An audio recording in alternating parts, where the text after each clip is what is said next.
이제 예배가 시작됩니다. 성도님들의 온 몸과 마음을 예배로만 집중해 주시기 바랍니다. 이제 다 함께 묵도하심으로 주일 낮 예배를 하나님께 드리겠습니다.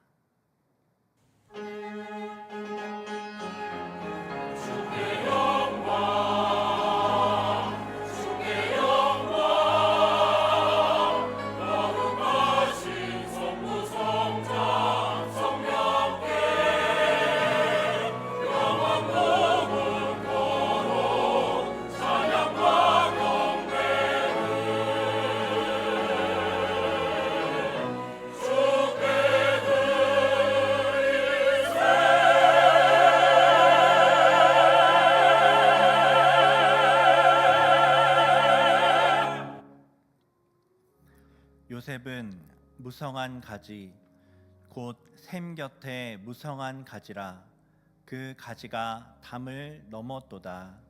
아멘.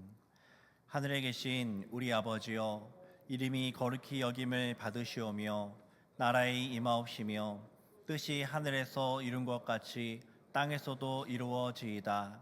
오늘날 우리에게 일용할 양식을 주옵시고 우리가 우리에게 죄 지은 자를 사하여 준 것 같이 우리 죄를 사하여 주옵시고 우리를 시험에 들게 하지 마옵시고 다만 악에서 구하옵소서. 대개 나라와 권세와 영광이 아버지께 영원히 있사옵나이다. 아멘.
교동문 제60문 시편 139편입니다. 제60문을 함께 교독하겠습니다.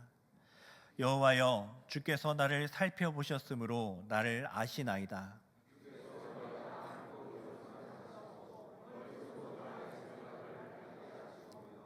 나의 모든 길과 내가 눕는 것을 살펴보셨으므로 나의 모든 행위를 익히 아시오니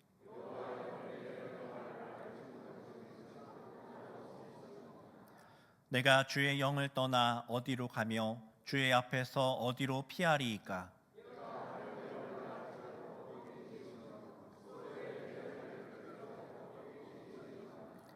내가 새벽 날개를 치며 바다 끝에 가서 거주할지라도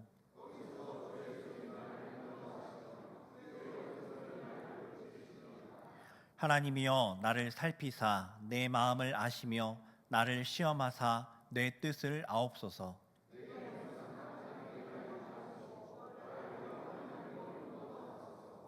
아멘. 전능하사 천지를 만드신 하나님 아버지를 내가 믿사오며 그 외아들 우리 주 예수 그리스도를 믿사오니 이는 성령으로 잉태하사 동정녀 마리아에게 나시고 본디오 빌라도에게 고난을 받으사 십자가에 못 박혀 죽으시고 장사한 지 사흘 만에 죽은 자 가운데서 다시 살아나시며 하늘에 오르사 전능하신 하나님 우편에 앉아 계시다가 저리로서 산자와 죽은 자를 심판하러 오시리라. 성령을 믿사오며 거룩한 공예와 성도가 서로 교통하는 것과 죄를 사하여 주시는 것과 몸이 다시 사는 것과 영원히 사는 것을 믿사옵나이다. 아멘.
은혜와 사랑이 충만하신 하나님 아버지, 아무 자격 없는 우리를 부르셔서 십자가 은혜로 구속하시고 하나님을 사랑하는 자, 그 아들 예수 그리스도의 형상을 본받는 존귀한 자녀 삼아주신 은혜에 감사와 찬송을 드립니다.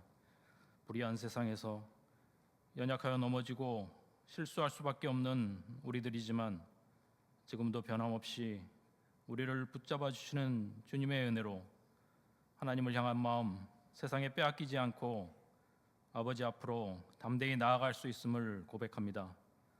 거룩한 주일, 전능하신 하나님 앞에 겸손히 무릎 꿇고 온 마음으로 주님의 은혜를 구하는 이 시간, 나의 모든 것 주님께 드리오니 사랑으로 우리를 품으시고 하나님 기뻐하시는 거룩에 이르도록 인도하여 주시옵소서. 삶의 모든 염려 주님 앞에 내려놓고 기도로 아랠 때 지치고 상한 심령이 주님으로부터 주어지는 진정한 위로를 경험하며 영혼의 목마름이 말씀으로 회복되는 은혜의 시간 되게 하여 주시옵소서. 역사를 주관하시는 하나님 아버지, 주님의 은혜로 지금까지 지켜주신 이 나라와 민족이 하나님 앞에 바르게 서지 못함을 긍휼히 여겨 주시옵소서. 오직 하나님만이 이 땅의 미래와 희망이 되어 주셔서 다툼과 미움이 가득한 이 나라가 주님의 사랑과 평안이 넘치는 나라로 회복되게 하여 주시옵소서. 심각한 영적 도전과 위기에 직면한 이 땅의 교회와 성도들, 오직 말씀을 중심으로 좌로나 우로나 치우치지 않고 복음에 빗대어 하나님 나라의 영광을 선포하는 참 그리스도인으로 살게 하여 주시옵소서. 예수 그리스도의 터 위에 승동교회를 세우시고 그 안에서 함께 웃고 울며 천국의 기쁨을 누리는 믿음의 공동체로 지켜주심을 감사드립니다. 자신을 낮추시고 죽기까지 복종하신 주님의 마음을 품고 서로를 존중하며 겸손으로 섬기는 교회 되게 하여 주시옵소서. 다음 세대가 믿음 안에서 깊이 뿌리 내리고 오고 가는 세대 속에 믿음의 역사와 사랑의 수고가 끊임없이 이어지는 교회로 든든히 붙잡아 주시옵소서. 열방에서 복음과 사랑으로 지경을 넓히는 선교사님들의 사역과 안전을 지켜주시고 눈물로 뿌린 복음의 씨앗이 합당한 열매 맺게 하여 주시옵소서. 선교의 현장마다 잠자는 영혼이 깨어 일어나 하나님이 거하시는 거룩한 성전된 예배자들로 세워지는 은혜 내려 주시옵소서. 최영태 담임 목사님, 하나님이 이끄시고 함께 하시는 사명의 길 날마다 능력의 말씀으로 새롭게 하여 주시고 성도들의 영혼을 생명의 길로 인도하심에 부족함 없는 은혜 내려 주시옵소서. 이 시간 선포되는 하나님의 말씀을 붙잡고 한 주간 살아갈 때 복음 안에서 진정한 힘을 얻고 하나님 나라와 그 뜻을 위하여 살아가는 우리 모두가 되게 하여 주시옵소서.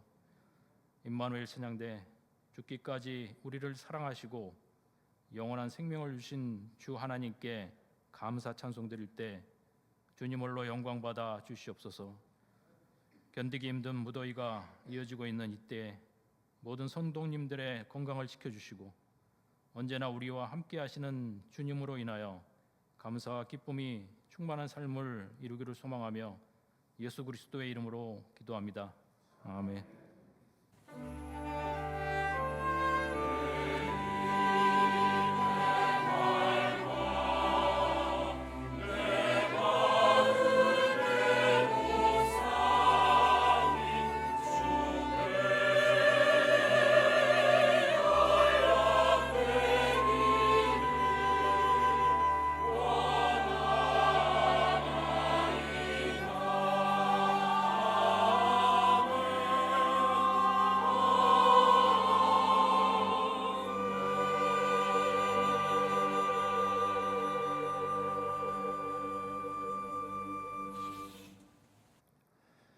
성경을 봉독하겠습니다. 하나님의 말씀은 예레미야 50장 13절에서 20절까지입니다.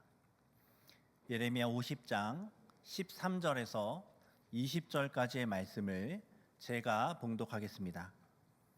여호와의 진노로 말미암아 주민이 없어 완전히 황무지가 될 것이라. 바벨론을 지나가는 자마다 그 모든 재난에 놀라며 탄식하리로다. 바벨론을 둘러 대열을 벌이고 활을 당기는 모든 자여 화살을 아끼지 말고 쏘라. 그가 여호와께 범죄하였음이라. 그 주위에서 고함을 지르리로다. 그가 항복하였고 그 요새는 무너졌고 그 성벽은 허물어졌으니 이는 여호와께서 그가 행한 대로 그에게 내리시는 보복이라. 그가 행한 대로 그에게 갚으시는도다. 파종하는 자와 추수 때에 낫을 잡은 자를 바벨론에서 끊어버리라. 사람들이 그 압박하는 칼을 두려워하여 각기 동족에게로 돌아가며 고향으로 도망하리라.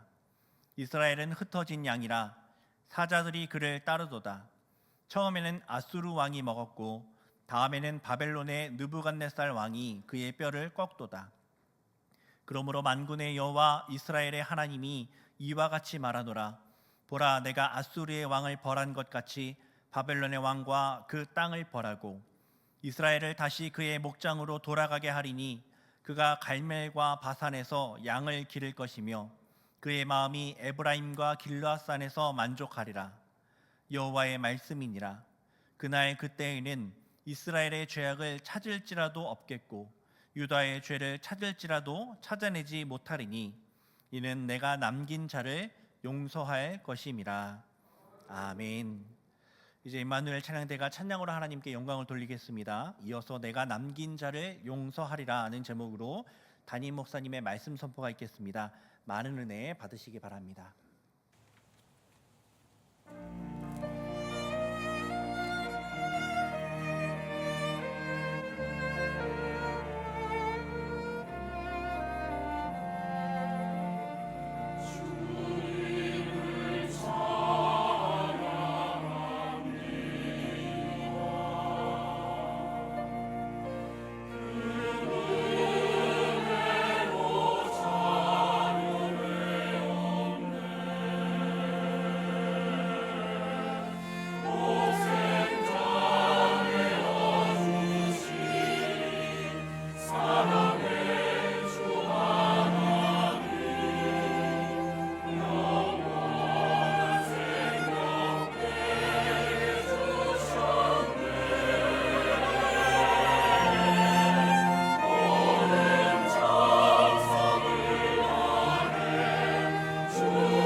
아멘. 은혜온 찬양 감사드립니다. 우리 좌우분들하고 인사하겠습니다. 복된 주일입니다. 인사하겠습니다.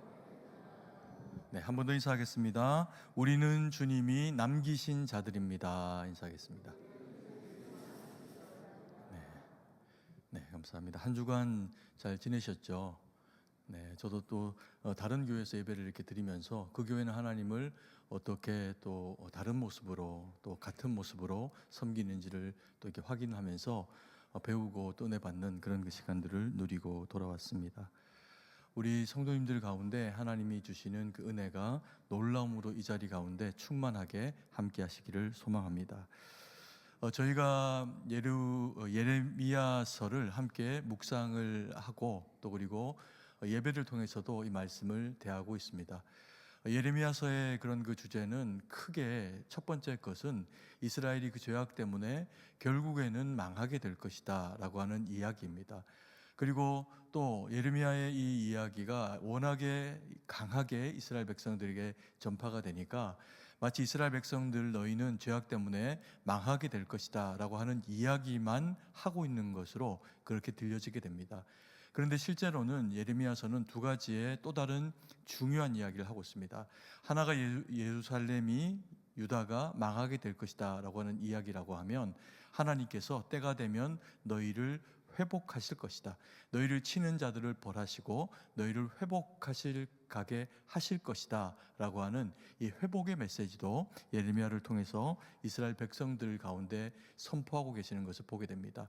그런데 이스라엘 백성들의 그런 그 마음에는 워낙에 첫 번째 이야기, 무너지게 될 것이다 라고 하는 이야기가 그들이 원하지 않는 이야기일 뿐만 아니라 두려움의 그런 그 내용들이다 보니까 그 말만 들리고 장차 하나님께서 회복시키시리라 라고 하는 일은 자기들 당대에 일어나지 않을 수 있는 그러한 일들일 수도 있기 때문에 그 말은 들리지를 않습니다. 그래서 무너지게 되리라, 망하리라 이야기하고 있는 이 예루살렘에 대한 멸망에 대해 예고하는 예레미야의 어떤 그런 그 이야기를 막고자 하고 예레미야의 저주 때문에 마치 망하는 것처럼 그렇게 이제 생각을 하게 되는 그런 그 과오를 그들이 범하게 되기도 합니다. 이런 이스라엘의 역사, 세계의 역사는 우리들에게 들려주는 내용이 있습니다. 바로 그 교훈이죠. 과거에 이러한 역사들을 경험을 했고 또 그래서 그것이 옳은 것이었다면 계승하고 또 그것이 만약에 잘못된 것이라면 그와 같은 악습과 어리석음들은 반복하지 않아야 한다라고 하는 것이 일반적인 역사가 가지고 있는 그런 그 교훈입니다. 근데 우리가 이 이스라엘의 역사를 배웁니다. 우리는 전혀 이스라엘 백성들이 아니고 이스라엘 백성들과 상관이 없는 그런 그 지역 가운데 살아가는 그런 그 백성입니다. 그럼에도 불구하고 우리가 왜 이스라엘의 역사를 성경을 통해서 배우게 될까요? 모든 세상은 다 하나님이 창조하셨고 하나님의 주권과 그 권세 가운데 돌아가게 됩니다. 그래서 이스라엘 땅 가운데서는 멀리 떨어져 있다고 하더라도 우리 그리스도인들은 하나님께서 주관하시는 그 역사 가운데 어디에 살든지 이 땅 가운데 있든지 하나님의 그 역사 가운데 우리는 살아가게 됩니다. 그래서 바벨론에 이루어졌던 하나님의 역사 그리고 또 이스라엘 백성들 가운데 선포하셨던 하나님의 말씀을 우리가 배우는 것을 통해서 우리를 통치하기 원하시는 하나님의 그 뜻이 어디에 계시는지 우리가 그것을 미루어 짐작하여 알 수 있게 되는 겁니다. 이스라엘 백성들은 하나님의 말씀을 받은 자들입니다. 바벨론은 이스라엘을 괴롭히다가 결국에는 망하게 됩니다. 그리고 하나님이 예레미야에게 예언하신 것처럼 이스라엘 백성들은 결국에는 다시 돌아오리라 그렇게 말씀을 하시지만 안타깝게도 이스라엘 백성들이 돌아와서 사는 그 모양을 보면 하나님께서 그들에게 원하고 계시는 것과 같은 그런 그 모습으로 그들이 돌아와서 회복되어지지는 않는 모습을 보여주게 됩니다.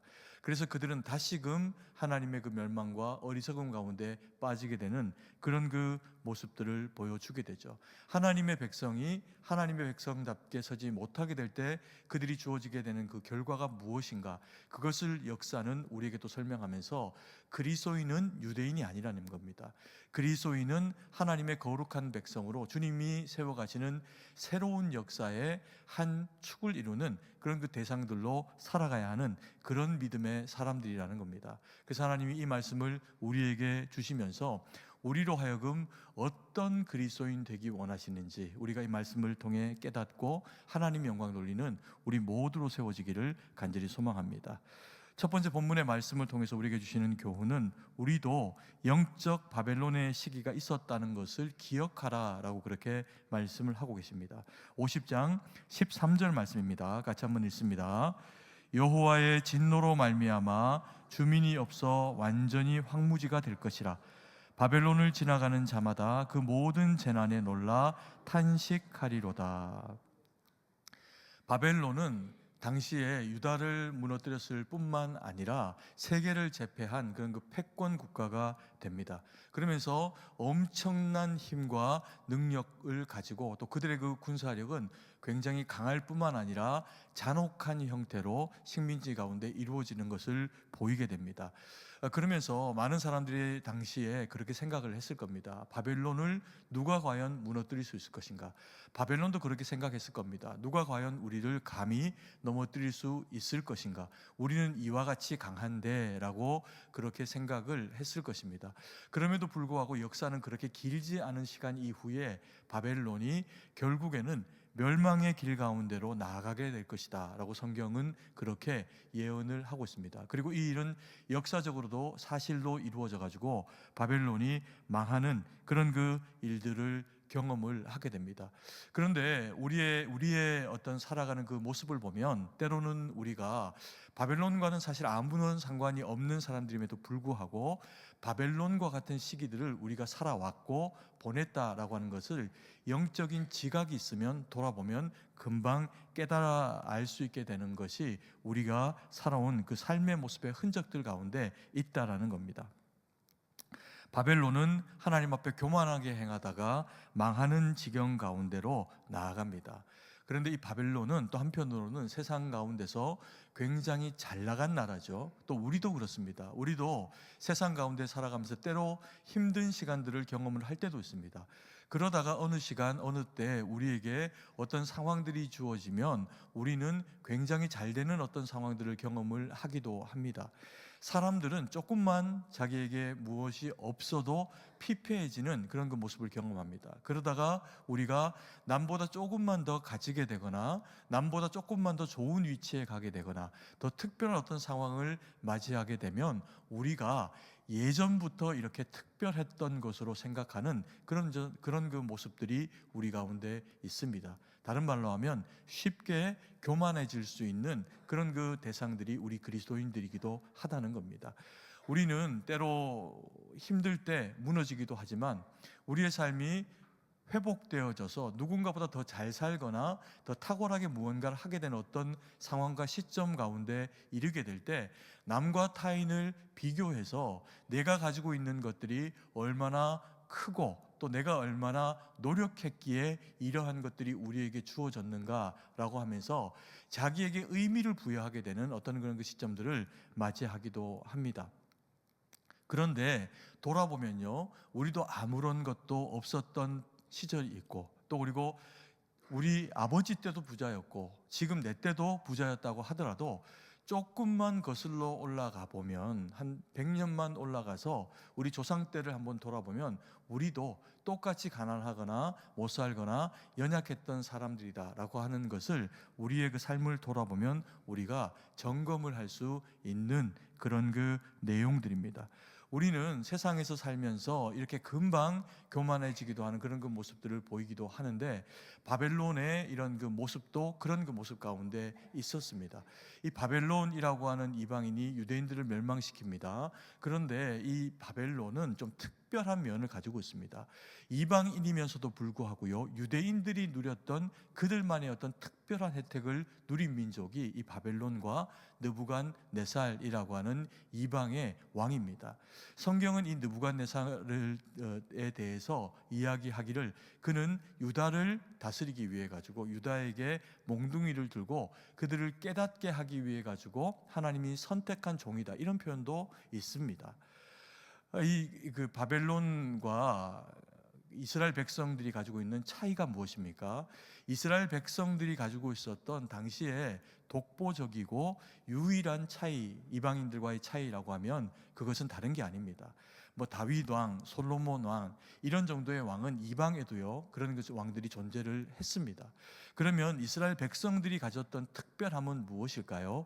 이스라엘 백성들에게 주어진 역사상 다른 어떤 민족보다도 다른 특별함은 그들이 하나님의 말씀을 받은 백성들이라는 겁니다. 하나님의 말씀이 선지자에게 이르고 하나님의 말씀이 왕에게 이르면 그들이 능히 하지 못할 일들도 행하게 되거나 하나님의 뜻 가운데 그 말씀에 순종하면 놀랍게 도우신 하나님의 역사를 경험했던 민족이 이스라엘 백성이라는 거죠. 하나님의 이 말씀은 그래서 이스라엘 백성 이외에 다른 누구 어떤 민족들에게도 주어진 바가 없습니다. 오직 오롯이 이스라엘 백성들에게만 주어진 겁니다. 그런데 이스라엘 백성들이 망할 즈음이 됩니다. 그랬더니 이들이 하나님의 말씀을 들을까요? 듣지 않을까요? 끊임없이 하나님은 말씀하시고 예레미야를 통해서도 말씀하심에도 불구하고 이들은 하나님의 말씀을 듣지 않습니다. 그러면 누가 들었을까요? 바벨론이 듣습니다. 놀랍게 바벨론과 그리고 느부갓네살 왕이 하나님의 말씀을 듣게 됩니다. 언제 하나님의 말씀을 바벨론과 느부갓네살 왕이 들었을까요? 이스라엘 백성들이 죄악 가운데 어리석게 했고 그들의 악 때문에 그들은 멸망 가운데 망하게 될 것이다 라고 하는 이야기를 하나님께서 이스라엘 백성들에게 하게 됩니다. 그들 가운데 대부분은 듣지를 않습니다. 그런데 그들 가운데 조금 더 지혜롭고 혹은 겁이 많았던 사람들은 선지자를 통해서 이야기하셨던 하나님의 이 말씀이 참으로 그들 가운데 이루어질 수 있다라고 생각을 하게 됩니다. 그러면서 더 이상 이스라엘 땅에는 소망이 없어졌다 생각을 하고 예레미야가 이야기를 하고 있는 바벨론으로 투항해야 너희가 살게 되리라 하는 그 이야기를 그들의 그 마음에 새기게 됩니다. 그리고는 실제로 바벨론 가운데 나아가는 투항해서 살고자 하는 이스라엘 백성들이 등장을 하게 됩니다. 그들이 바벨론에 투항하여서 항복하여서 가게 되었을 때 그들이 진짜 죽임을 당하지 않습니다. 바벨론이 이들을 죽이지 않고 너희가 어떤 계기로 이 이스라엘 성문 가운데서 우리에게로 나오게 됐냐고 그렇게 묻게 됐겠죠. 그러면 그들이 무엇라고 바벨론에게 이야기를 했을까요? 바벨론 군사들 가운데 그렇게 이야기한 겁니다. 하나님의 말씀이 이스라엘 백성들에게 이르렀다. 우리 가운데 선지자 예레미야라고 하는 사람이 있는데 이 예레미야라고 하는 선지자가 말하기를 하나님이 이 백성을 버렸다고 이야기를 하시더라. 예루살렘은 망할 것이고 느부갓네살은 예루살렘을 차지할 것이니 너희가 사는 길이 바벨론에 투항하는 길만이 오로지 너희의 생명을 부지할 수 있는 길이다. 그리고 우리로 하여금 70년 후에 돌아오라고 그렇게 하나님이 말씀하셨다. 예레미야에게 주셨던 그 말씀을 이들이 바벨론의 군사들에게 이야기하게 됩니다. 그랬더니 이 바벨론 군사들이 어떻게 이 말씀을 받았을까요? 이들의 신이 이들을 버렸다라고 그렇게 믿습니다. 그걸 확신합니다. 그러면서 아수르가 보여주었던 북이스라엘을 패망시킬 때와는 다른 길을 보여줍니다. 이들은 여호와 하나님을 저주하지 않습니다. 그 말을 들었죠. 하나님의 말씀이 하나님의 백성에게 선포되었으나 하나님의 말씀이 거절하니 이 말씀이 누구에게 갔냐? 바벨론 사람들에게 가게 됐다는 겁니다. 그리고 느부갓네살 왕에게도 이 말은 전달되게 됩니다. 그리고 정말 이 하나님의 하신 말씀이 예레미야를 통해 주신 말씀이 성취되어지게 됩니다. 그래서 이들은 살아남은 자들이 끌려가게 되죠. 그리고 소수의 남은 자들이 이스라엘 땅 가운데서 살아가게 됩니다. 그리고는 여기서 하나님의 말씀은 바벨론에게 끝난 것이 아닙니다. 바벨론에게 끌려간 이스라엘 백성들 가운데 하나님의 말씀이 선포되면서 하나님이 바벨론 땅 가운데 느부갓네살에게도 하나님의 말씀이 선포되어지는 그런 그 놀라운 은혜를 경험을 하게 됩니다. 이들이 끌려가게 되었을 때 함께 끌려갔던 사람들 가운데 이 다니엘과 그들의 그 친구들이 있습니다. 다니엘이 어떤 일을 합니까? 그가 하나님의 말씀을 느부갓네살에게 선포합니다.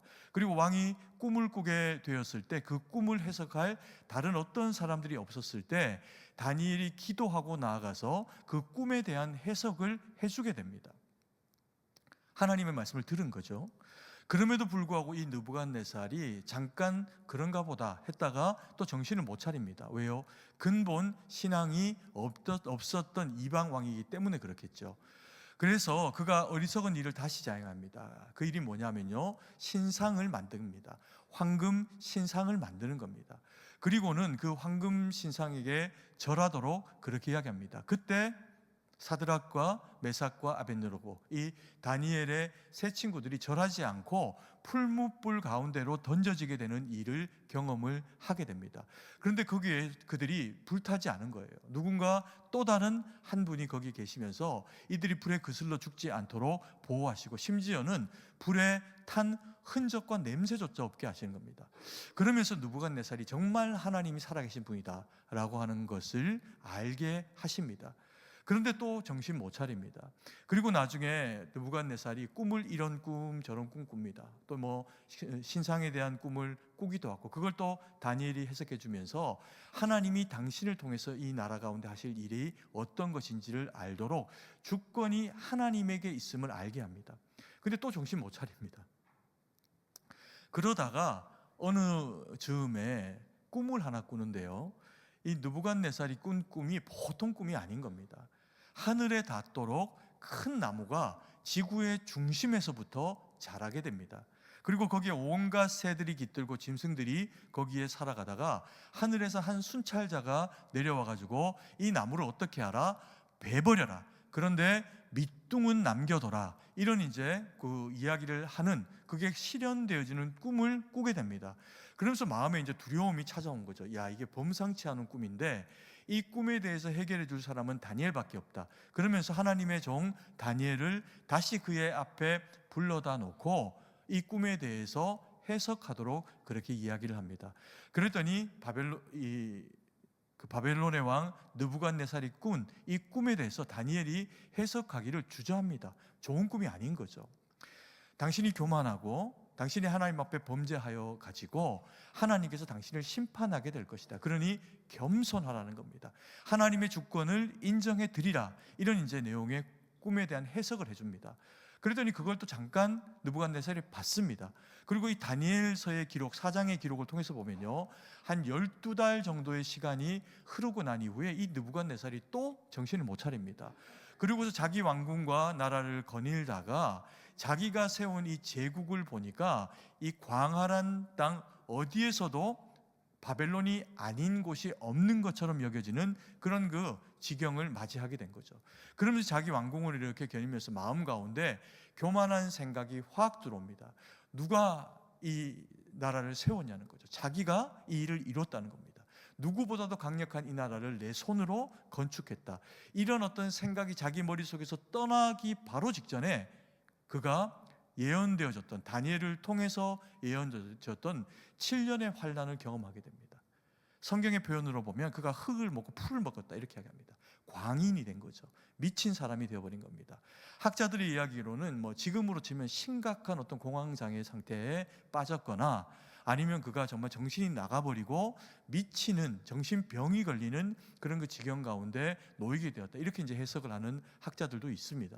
무엇이 되었건 그가요, 일반적인 어떤 상황이 아닌 스스로를 너무나도 비참하고 비루한 상태 가운데로 머물게 만들어버리는 어떤 상황 가운데 빠지게 됩니다. 왜요? 하나님이 자기에게 권세를 주셨다라고 하는 것을 수많은 말씀과 상황들을 통해서 느부갓네살에게 이야기를 하셨지만 그는 그것을 아멘으로 받지 않습니다.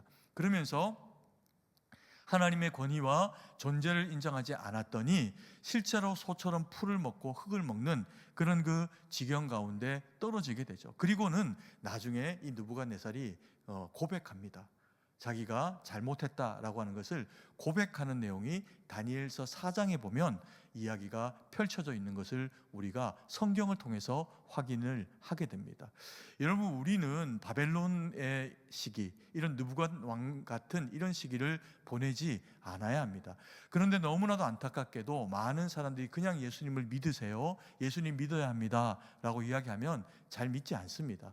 그러다가 자기 인생에 굉장한 굴레와 시험과 질병과 어려움의 그 시험 가운데 빠지고 나서 의사도 해결 못하고 주변에 누구도 자기를 돕지 못하고 하는 그런 현실적인 어떤 어려움들이 경험되어지고 나면 그때서야 누군가의 전도나 또 예수님 앞에 나오게 되는 어떤 상황들을 경험을 하게 되면서 넙죽 주님 앞에 엎드려서 이전과는 완전히 다른 사람으로 바뀌어지게 되죠. 이게 이제 은혜를 경험하는 겁니다.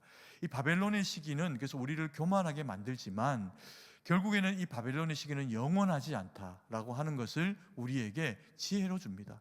우리가 하나님의 말씀 가운데 때로 이런 어떤 바벨론의 시기 같은 시기들을 보내면서 때로는 혼이 나고 매를 맞게 되는 경우를 통해 가지고 우리가 신앙을 가지게 되었을 때요, 이런 신앙을 가지게 된 사람들에게 가지는 유익함이 있습니다. 이 유익이 무엇인 줄 아십니까? 이 유익이 겸손입니다. 겸손으로 마음을 무장을 하게 되면서 조금만 그 이후의 상황 가운데서 마치 이런 겁니다. 이게 자라를 보고 소뚜껑을 보고 이제 화들짝하고 놀라게 되는 것처럼 자기 인생에 어떤 조그마한 어떤 신호만 주어져도 이런 큰 어떤 시험과 어려움을 경험한 사람들은 하나님 앞에 넙죽 엎드리면서 하나님 자기를 구해달라고 도와달라고 이렇게 이제 기도하게 되어 있습니다. 그래서 이런 신앙을 가지고 있는 분들은 겸손할 수 있는 여지들이 있고, 그리고 또 하나님 앞에 절실하고 뜨거운 신앙생활을 하게 되는 면을 가지게 됩니다. 우리도 예전에 이런 모습들을 가졌던 시절들이 있을 수가 있는 거죠. 그리고 두 번째로 보여주고 있는 그런 그 지혜의 모습이 뭐냐면요, 우리가 영적 흩어진 양의 시기에 있는지에 대해서도 점검하라, 이렇게 이야기를 하고 있습니다. 흩어진 양의 시기에 대해서 한번 점검해봐라, 이렇게 말씀합니다. 17절 말씀입니다. 같이 한번 읽습니다. 이스라엘은 흩어진 양이라 사자들이 그를 따르는도다. 처음에는 아수르 왕이 먹었고 다음에는 바벨론의 느부갓네살 왕이 그의 뼈를 꺾었도다. 두 번째로 우리에게 주는 영적인 교훈은 우리가 흩어진 양의 시기 가운데 있는지를 점검하고 그와 같은 상태 가운데 있다면 거기에서 어떻게 하라? 벗어나라, 그렇게 말씀을 하고 있는 겁니다. 이스라엘 백성들은 흩어진 양이 됩니다. 아수르에 대해서 짓밟히게 되면서 북이스라엘은 그 흔적도 찾을 수 없게 온 사방으로 흩어지게 됩니다. 그리고 남유다도 바벨론으로 끌려가게 되고, 그리고 소수만 남게 되는 흩어지게 하시는 하나님의 그런 그 심판을 이들이 경험을 하게 됩니다. 대부분의 사람들이 흩어짐을 경험하면 어떻게 될까요? 이 쫓기어가고 나라를 잃고 이렇게 되면 비참한 지경 가운데 놓이게 됩니다. 지금도 이 세상에는 많은 사람들이 자기 나라가 없어서 흩어진 사람들로 살아가는 사람들이 있습니다. 가끔씩 보면 난민이 되어져 가지고 배를 타고 떠돌기도 하고, 안 받아주면 배에서 다 죽는 겁니다. 그런 이제 비참한 상황들을 맞이하기도 하고요. 뭐 그런 상황이 아니어도 나라와 나라를 떠돌아 다니는 사람들이 있습니다. 자기 국적도 없이 사는 그런 그 집시와 같은 사람들이 있습니다. 지금도 그리스에 가면 이 집시들이 있는데, 이 집시들의 그 목회를 하시는 목사님, 선교사님들이 있습니다. 이 선교사님들이 이야기를 들어보면 이 집시들이 가지고 있는 특성이 뭐냐 하면요, 나라도 없고 그리고 이제 워낙에 떠돌이처럼 이렇게 살다 보니까 이들이 직업을 가질 수가 없습니다. 소수의 어디 가서 취업하는 사람이 있는데 버티지를 못한다는 겁니다. 이게 워낙에 그렇게 살아가는 게 익숙하기 때문에. 그럼 이들이 주로 하게 되는 일이 뭐냐 하면 구걸입니다. 여행 가면 여행자들에게 손 벌리고 뭐 다친 것처럼 해서 이렇게 이제 구걸해서 살아가는 그런 사람들이 집시들입니다. 그리고 또 어떤 사람들이 있냐 하면 소매치기를 하거나 아니면 이제 좀도둑질을 하면서 살아가는 그런 이제 사람들로 전락해서 그렇게 살아갑니다. 그래서 이 자기 땅이 없는 사람들, 그 흩어져서 가는 사람들은 안정된 삶을 살고 잘 살기가 굉장히 어려운 거죠. 그런데 오늘 성경에서 이야기하고 있는 이 흩어진 유대인들은 온 사방 천지로 디아스포라가 되어져서 흩어져서 살아가는데, 이 유대인들은 정말 유별난 민족입니다. 아주 독특한 민족입니다. 대부분의 사람들은 흩어져서 살아가면 뿌리를 잃어버리게 되고요, 민족의 정체성을 잃어버리게 되는 그와 같은 일들을 경험을 하게 됩니다. 그런데 이 유대인들은 흩어져서 살아가게 되는데도 불구하고 몇 대 정도가 지나고, 아니 뭐 시간이 얼마 정도 지나고 나면 얼마나 지독하게 살아남는지 그 지역에 원래 살았던 사람들보다도 훨씬 더 잘 사는 그런 그 사람들로 살아가게 됩니다. 이들이 얼마나 잘 살고 그렇게 탄탄하게 경제적인 구조를 이루며 그렇게 살아왔던지 그런 그 자기 나라도 없는 유대인들이요, 유대인으로 살아갑니다.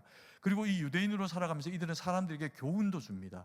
뭐냐면요, 자녀 교육에 대한 어떤 그 특별한 면들이 있다는 것을 사람들이 알게 됩니다. 그래서 유대인들이 아니어도 학자들 가운데 유대인들이 어떻게 저렇게 악착같이 잘 살 수 있을까를 돌아보니까 그들의 그 교육 방법이 아주 특별한 방법들이 있더라. 그래서 뭐 탈무드와 그들의 그 교육하는 방식에 대해서 연구를 하는 그런 그 논문들을 많이도 써내기도 합니다. 그리고 또 이 유대인들의 특별함은 어떤 것이 있습니까? 금융적으로 이들은 아주 큰 숫자에 대한 어떤 재능들이 있습니다. 그러면서 또 유대인들의 어떤 자산관리법 그리고 이 금융에 대한 부분들을 유대인들을 통해서 배우도록 또 연구한 그런 그 논문과 책들도 주변에 뭐 널려 있습니다.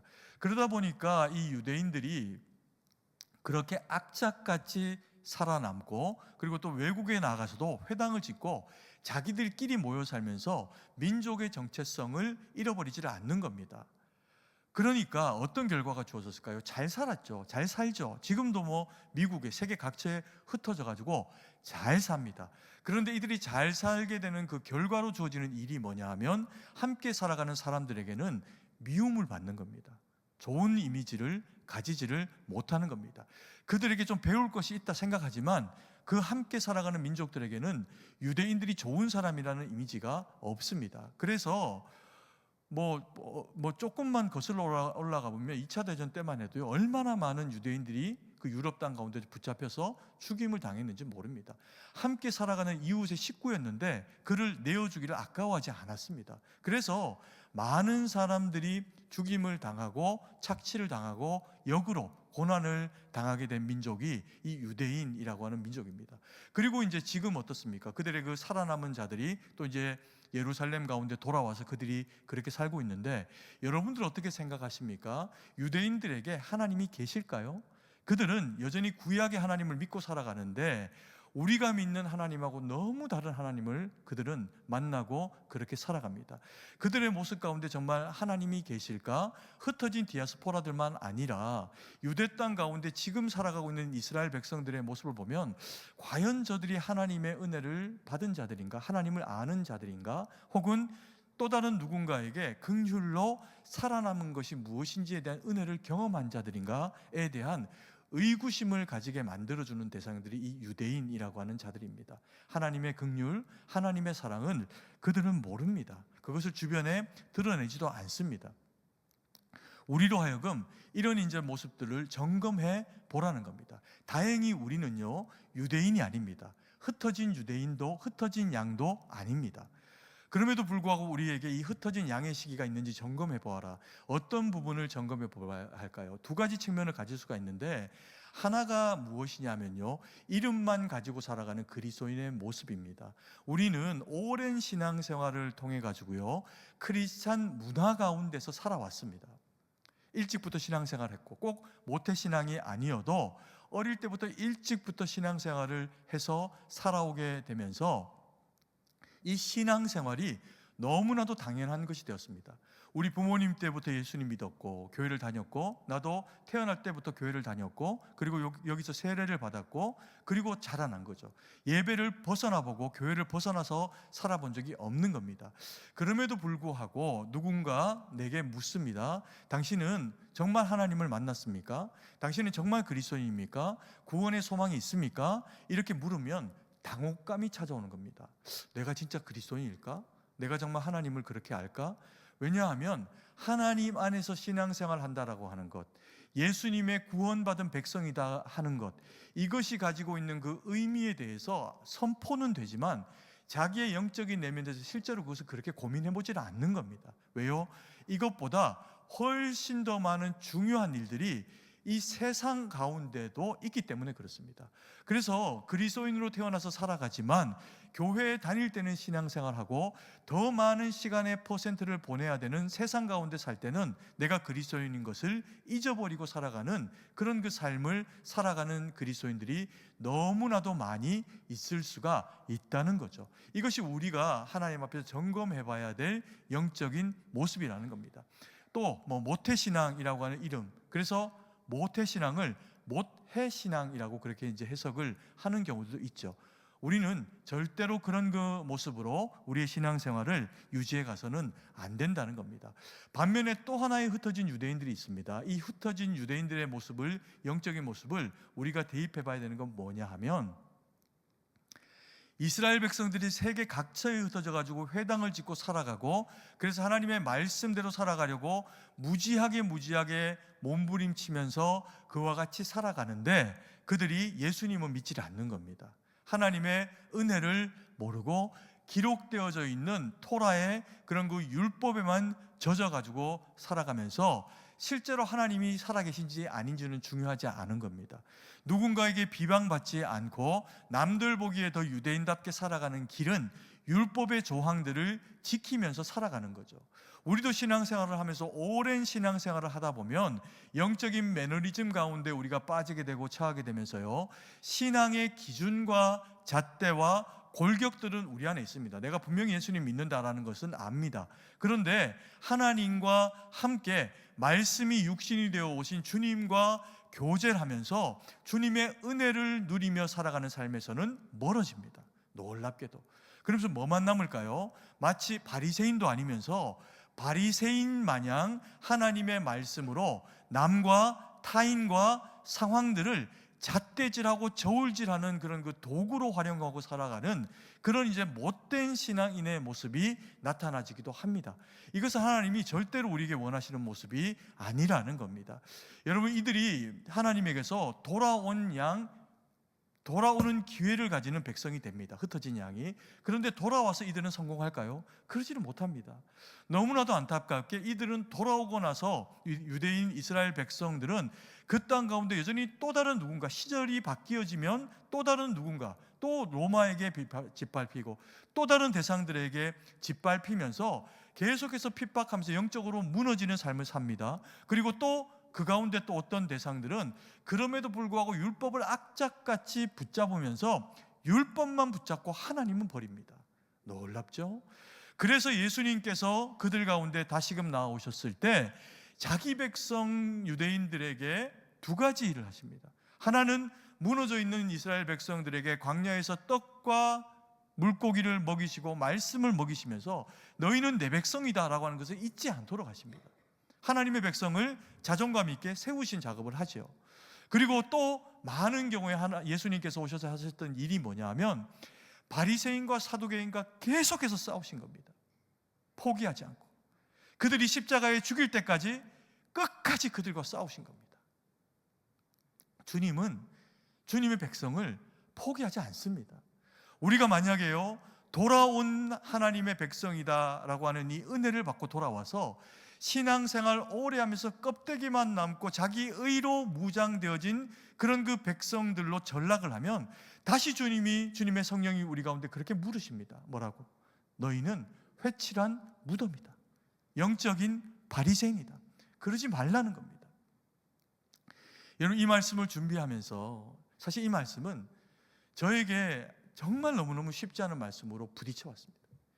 이 예레미야를 통해 주시는 하나님의 말씀이 다 무너진다, 망한다, 뭐 이런 얘기지 않습니까? 이 두려운 이야기를 반복적으로 전해야 되는 그 무거움이 있는 가운데 하나님이 오늘 주신 이 말씀을 통해서 저를 돌아보게 만드는 그 이야기는, 여러분, 우리가 신앙생활을 오래 한다라고 하는 것, 이것은 우리가 하나님의 말씀을 많이 받고 은혜를 많이 받은 하나님의 사람들이 된다는 얘기죠. 그런데요, 우리가 오랜 신앙생활을 하다 보면 저 같은 다른 사람 이야기할 거 없이 목사들이 가지고 있는 가장 큰 오류가 뭔지 아십니까? 저는 말씀밖에 연구 안 하잖아요.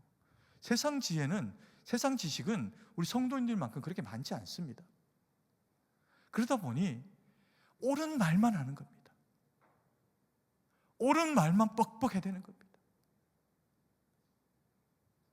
제가 이 말씀을 준비하고 전하면서 그런 제 모습이 보이더라고요. 나도 그러지 않고 있나 혹시?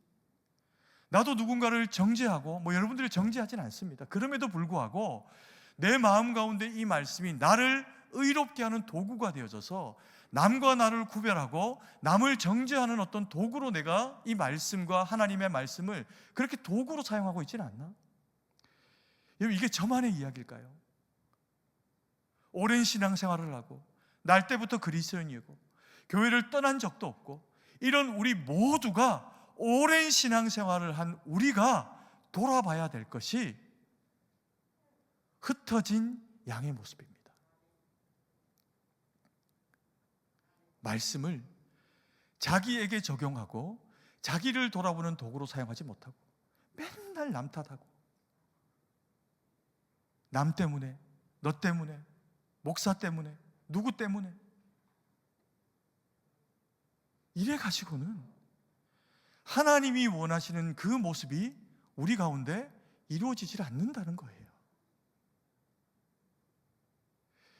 여러분, 이걸 어떻게 이길까요 도대체?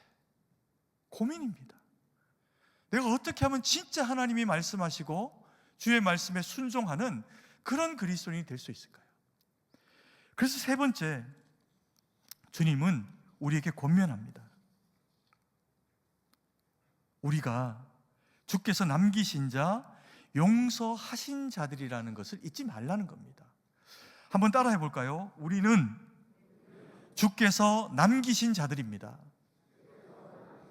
한 번 더 따라합니다. 우리는 주께서 용서하신 자들입니다. 이걸 알라는 겁니다. 이걸 알라는 거예요. 너희는 예수 그리스도의 십자가를 통해서만 온전할 수 있다는 겁니다. 우리가 무언가를 지키고 살아가고 남보다 더 특별한 것 같고 남보다 더 대단한 것처럼 보이면 그렇게 보일지는 모릅니다. 그런데 만약에 우리가 하나님 앞에 섰을 때 아니다, 너는 바리새인으로 살아왔고 너는 사두개인으로 살아왔고 믿음의 흔적과 모습은 가지고 살아왔다고 하나 내 평가는 너의 생각과 다르다. 그럼 어떡합니까? 두렵지 않습니까? 말씀을 전하고 준비하는 저는 이게 너무 두려운 겁니다.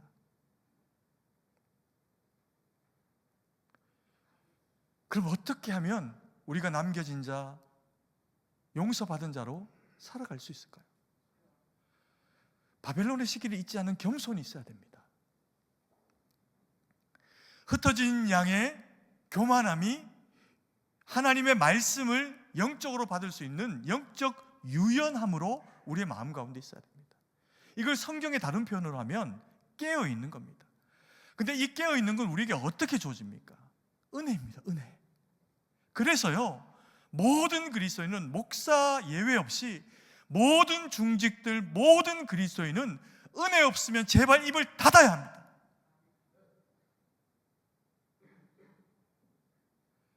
어떤 은혜가 있어야 될까요? 20절 말씀, 19절 말씀, 21절 말씀 다시 한번 읽어보겠습니다. 이스라엘을 다시 그의 목장으로 돌아가게 하시리니 그가 갈멜과 바산에서 양을 기를 것이며 그의 마음이 에브라임과 길앗산에서 만족하리라. 여호와의 말씀이니라. 그날 그때에는 이스라엘의 죄악을 찾을지라도 없겠고 유다의 죄를 찾을지라도 찾아내지 못하리니 이는 내가 남긴 자를 용서할 것입니다. 이걸 잊지 말라는 겁니다. 무엇을? 이스라엘 백성들에게 19절 이야기합니다. 너희가 갈멜과 바산에서 양을 기를 것이며 그의 마음이 에브라임과 길앗산에서 만족하리라. 그리고 20절에는 유다의 죄를 찾을지라도 찾지 못할 것이라. 왜요? 내가 용서할 것이다. 이 대표적인 지역들을 하나님께서 설명을 하시면서 먼저 북이스라엘을 이야기합니다. 갈멜과 바산, 그리고 또 에브라임과 길앗. 이걸 왜 이야기하실까요? 에브라임은 북이스라엘의 대표적인 지파입니다. 요셉의 북이스라엘의 하나님이 사랑하시는 대표적인 지파가 에브라임입니다. 길앗은 무엇일까요? 북이스라엘의 대표적으로 하나님이 사랑하셨던 또 다른 한 민족, 므낫세입니다. 므낫세 반지파가 살아갔던 지역입니다. 이걸 회복할 것이다. 너희는 은혜 받은 자다. 너희는 너희가 잘나서, 너희가 뭐 대단해서, 너희가 특별해서 그래서 남들보다 더 잘 살고 있는 것처럼 착각하지 마라. 너희는 은혜 받은 자다. 내가 너희를 구별했고 내가 너희를 핏값으로 산 자들이다. 너희는 육의 유다, 육의 이스라엘은 아니어도 너희는 내가 구별한 내 아들 예수 그리스도를 십자가에 내어줌으로 구속한 진짜 하나님 백성 그리스도인이다. 여러분, 이게 우리를 새롭게 하는 길입니다. 이 새롭게 하는 길은 20절 말씀 다시 한번 읽어볼까요? 여호와의 말씀이니라. 그날 그때에는 이스라엘의 죄악을 찾을지라도 없겠고 유다의 죄를 찾을지라도 찾아내지 못하리니 이는 내가 남긴 자를 용서할 것입니다. 여러분, 성도 되는 길은 은혜밖에 없습니다. 십자가의 주님의 그 놀라운 은혜를 마음에 받고, 내가 용서받은 자구나, 내 모든 억만 죄가 예수 그리스도의 그 십자가 말씀이 육신이 되어오신 주님의 그 사랑으로 말미암아 회복되었구나, 그걸 아는 것이 은혜라는 겁니다. 그래서 그리스도인은 날마다 말씀을 묵상하고 날마다 말씀을 읊조리고 예배 가운데 주신 하나님의 말씀을 마음의 심령에 받고 교만하지 말고 주의 뜻 가운데 서야 합니다. 그리고 말씀 받고 타인을 바라볼 때 내가 용서받은 자이니 당신도 용서받은 자입니다. 주님이 용서하시니 당신도 용서합니다. 그 사랑 실현하고, 근데 그 사랑 실현할 능력이 우리에게 없어요. 그래서 두 번째 은혜가 필요합니다. 뭘까요? 성령의 은혜입니다. 성령의 은혜, 성령의 충만. 기도를 통해 성령의 충만을 우리가 마음 가운데 받으면 하나님의 말씀이 우리의 삶 가운데 비로소 말씀으로 역사하실 수 있습니다. 그래서 우리에게 되어지는 일이 뭔지 아십니까? 유대인들은 경험하지 못한, 그러나 우리 그리스도인들은 날마다 경험하는, 내가 날마다 죽노라, 내가 날마다 새로워짐을 경험하는 변화예요. 변화. 이 변화가 있어야 우리가 실제로는 날마다 주님과 동행하며 주님의 은혜를 누리고 경험하고 살아가는 겁니다. 여러분, 이 은혜를 누리고 계십니까? 이 은혜를 누리기를 원하십니까? 이 은혜를 누림으로 하나님 영광 돌리는 믿음의 삶 되어지는 우리 모두가 되어지기를 간절히 소망합니다. 기도드리겠습니다. 사랑의 아버지 하나님, 은혜와 사랑을 감사합니다. 오늘도 생명의 말씀 우리에게 허락해 주셔서 아버지, 우리가 바벨론의 시기에 있었던 것 깨닫게 하시고 흩어진 양의 교만한 시기 가운데 있었던 것도 깨닫게 하시고 예수의 십자가 그 은혜로 말미암아 우리가 주님 앞에 남겨진 자들, 유대인들이 아니라 우리가 하나님 앞에 용서받은 주님의 거룩한 백성 되게 하신 것을 감사드립니다. 아버지, 날마다 주님의 말씀 가운데 우리가 새롭게 되고, 아버지 하나님, 우리가 주의 말씀으로 새롭게 되어질 뿐만 아니라 삶이 변화되고 인격이 변화되고 아버지, 우리의 신앙이 변화될 수 있도록 도우셔서 그리스도의 장성한 분량에까지 자라고 하나님 영광 돌리는 우리 모두가 될 수 있도록 은혜를 베풀어 주시옵소서. 은혜 아니면, 은혜 없이는, 은혜 아니고는 살아갈 능력이 없음을 주님 앞에 고백하오니 주여, 오늘도 우리에게 은혜로 채우시고 함께하여 주시옵소서. 주님께 모든 것을 의지하고 감사드리며 예수님 이름으로 기도드립니다. 아멘.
사랑과 풍성하신 아버지 하나님, 은혜와 사랑을 감사드립니다.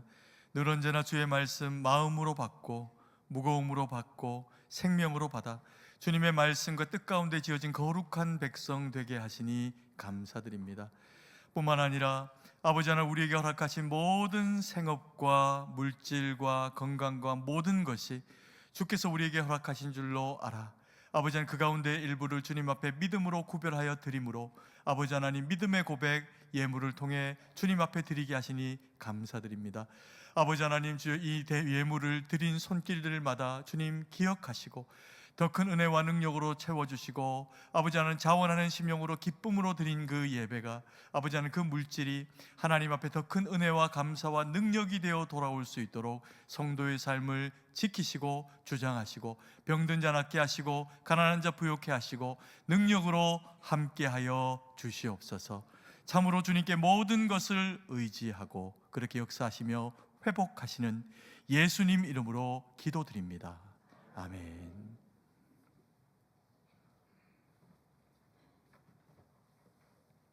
교회 소식을 전해드리겠습니다. 오늘 우리 교회에 처음으로 오신 분들을 예수님의 이름으로 환영합니다.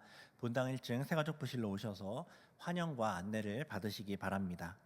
전도의 원래 안내입니다. 오늘 낮 2부 예배 후에 시문회, 안나회 원래가 있습니다. 8월 은퇴권사 기도회는 혹서기로 인해 모이지 않습니다.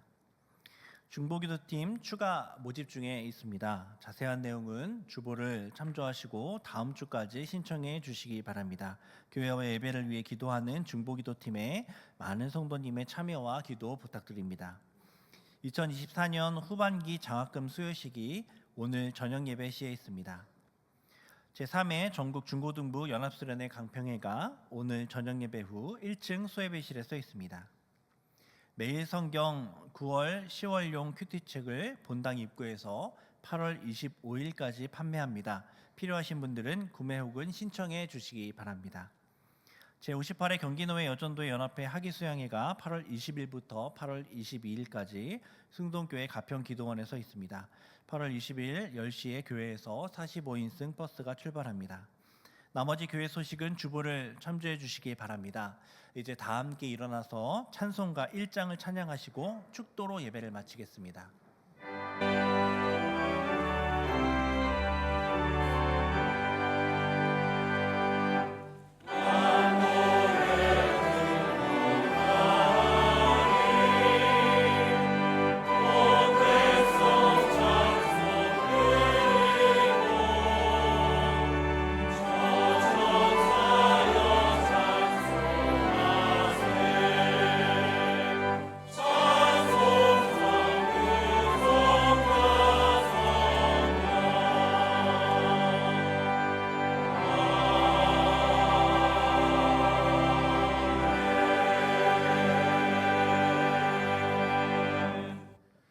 이제는 우리 구주 예수 그리스도의 구속의 은혜와 무한하신 하나님 아버지의 사랑하심과 성령의 위로교통 충만하심의 은혜의 역사가 오직 그리스도 예수로 그 보혈의 공로로 되어진 남겨진 자, 용서받은 자의 거룩을 그 마음에 품고 하나님 영광 돌리며 이웃을 사랑하며 주의 기쁨이 되어드리기로 다짐하며 결정하는 주의 거룩한 백성들 머리 위에 이제로부터 영원토록 함께 있을지어다.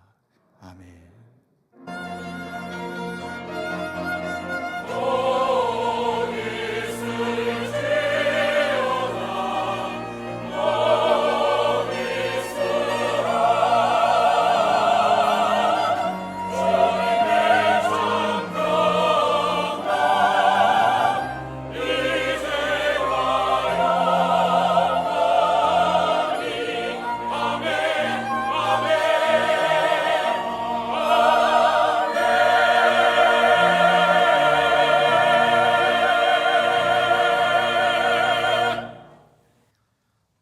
찬송가 524장 1절 3절 찬양하시면서 돌아가시겠습니다.